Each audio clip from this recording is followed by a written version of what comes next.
Hi, this is Scott Walker. Scott, David Koch, how are Hey, you? David. I'm good. And yourself?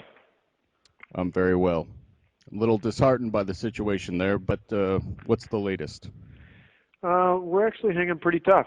I mean, amazingly, there's a much smaller group of protesters, almost all of whom are in from other states today.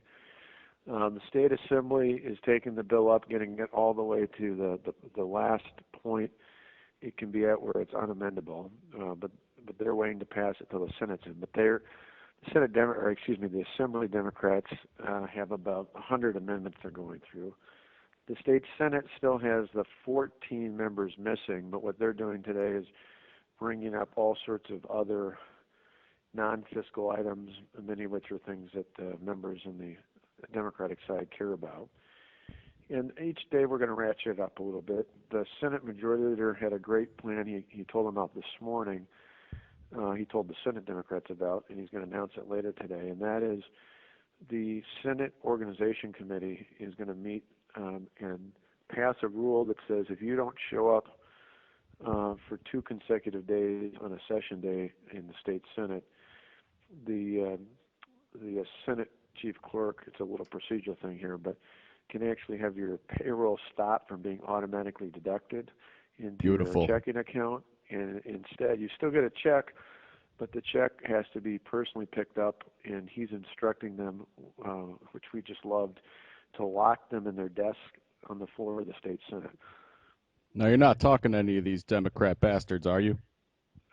There's one guy that's actually voted with me on a bunch of things I called on Saturday for about 45 minutes, mainly to tell him that while I appreciated his friendship and he worked with us on other things, tell him why I wasn't going to budge. Mainly because I thought Goddamn right. he's about the only reasonable one over there, and I figured if I talked to him, he'd go back to the rest of the gang and say, I've known Walker for 20 years. He's not budging. Oh, what's his name again? His name is Tim Cullen. All He right. I'll have he. to give that man a call. Well, actually, in his case, I wouldn't call him, and I'll tell you why. He's pretty reasonable, but he's not one of us. Um, Uh, so I would let him be. I think he is in a position where he can maybe motivate that caucus, but he's not an ally. He's just a guy. He was in the Senate years ago. He was actually the Senate Democrat leader back in the 80s, and Tommy Thompson hired him to be the head of Health and Human Services.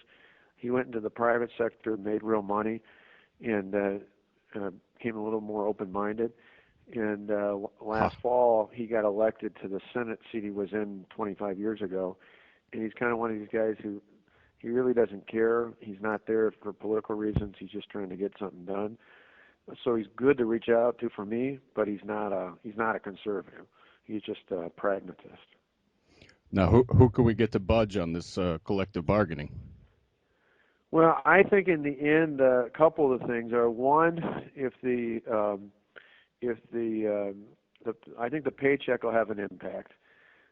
Secondly, one of the things we're looking at next, we'll probably announce in the next day or two. We've been working with our Republican leaders in the legislature. Is we're still waiting on an opinion to see if the unions have been paying to put these guys up out of state. We think there's at a minimum an ethics code violation, if not an outright felony. Well, they're Uh, probably putting hobos in suits. yeah, That's what we because do sometimes. well, I mean, paying for the senators to be put up.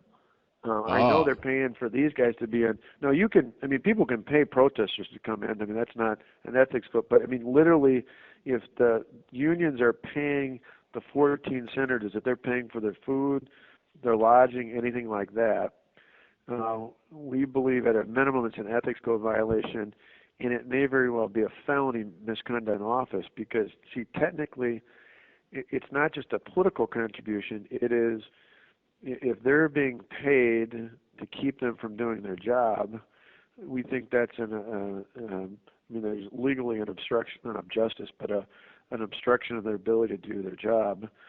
And we still got the Attorney General's office is looking into it for us.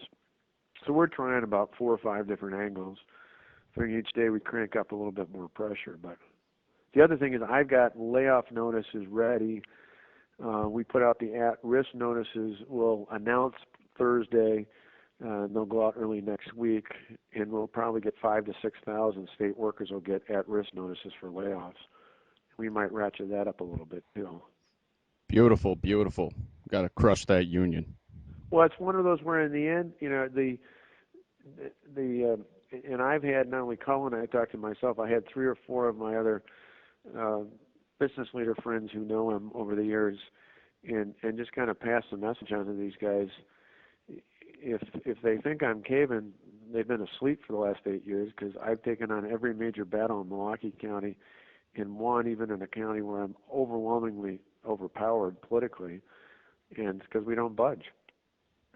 If you're doing the right Goddamn right. thing, you stay firm. And in this case, we say we'll wait it out. If they want to start sacrificing thousands of public workers who'll be laid off, sooner or later there's going to be pressure on these senators to come back. But we're not Beautiful. compromising. We're not going to. The other thing we may do, because the senator I mentioned thinks that these guys, you got a few of the radical ones who, unfortunately, one of them is a minority leader, but most of the rest of them are just looking for a way to get out of this. They're scared out of their mind. They don't know what it means. There's a bunch of recalls up against them. They'd really like to just get up back here and get it over with. And so the paycheck thing, some of the other things threatens them. I think collectively there's enough going on, as long as they don't think I'm going to cave, which again we have no interest in. An interesting idea that was brought up to me this morning by my chief of staff, if we won't do it till tomorrow, is putting out an appeal to the Democrat leader that I would be willing to sit down and talk to him, the Assembly Democrat leader, plus the other 2 Republican leaders. Talk, not negotiate, and listen to what they have to say.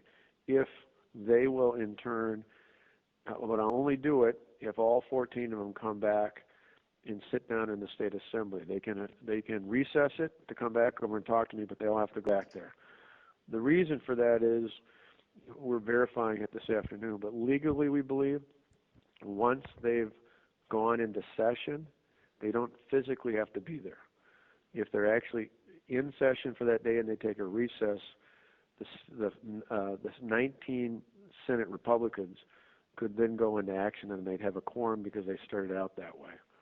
So we're double checking that, but that would be the only, if you heard that I was going to talk to them, that would be the only reason why, is we would only do it if they came back to the Capitol with all 14 of them. Then my sense is, hell, I'll talk. If they want to yell at me for an hour, I'm used to that. I can deal with that, but I'm not negotiating. Bring a baseball bat. That's what I do. I have one in my office. You'll be happy with that.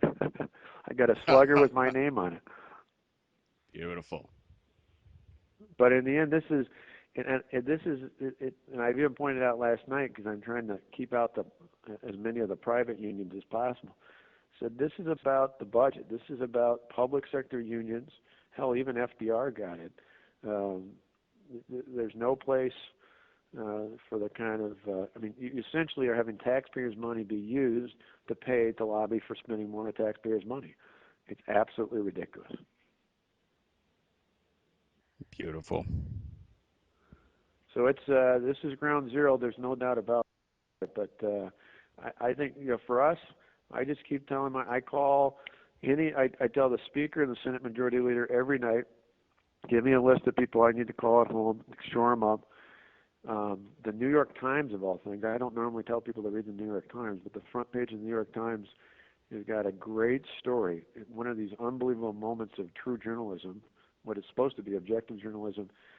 They got out of the Capitol and went down one county south from the Capitol to Janesville, the Rock County. That's where the General Motors plant once was. Right. They moved out 2 years ago. The lead on this story is about a guy who was laid off 2 years ago. He's been laid off twice by GM, who points out that everybody else in his town has had to sacrifice except for all these public employees. It's about damn time they do, and he supports me. And they had a bartender. They had, every stereotypical blue-collar worker type they interviewed, and the only ones that weren't with us were people who were either a public employee or married to a public employee. It's an unbelievable story. So I went through and called